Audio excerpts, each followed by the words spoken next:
ঢুলু ঢুলু নয়ন, হাসিমাখা বদন আর নধর শরীরটা নিয়ে আমাদের চিরপরিচিত পিতার রূপ। কাল ভয়ঙ্কর হয়েও সেই ভৈরবতা কাটিয়ে উঠে তিনি স্নেহময় এক পিতা।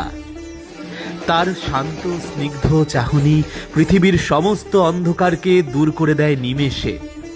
নৈহাটির বড়মা, বাঁকুড়া সার্ভিসকালী কিংবা কৃষ্ণনগরের বুড়িমা, এই প্রত্যেক স্থানে যেমন তাদের সকলের আপন বলে কেউ আছে, ঠিক তেমনি আমাদের আপন বলে, বাবা বলে ডাকার মতো অসহায়ের সহায় আছেন বাবা ভৈরব।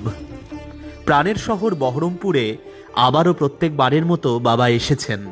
শুধু আনন্দের বিষয় একটাই, যে বহু বছর পর আবারও তিনি পুরনো রূপে ফিরছেন। সেই ঐতিহ্য, সেই অতি চেনা ভক্তের ভগবান।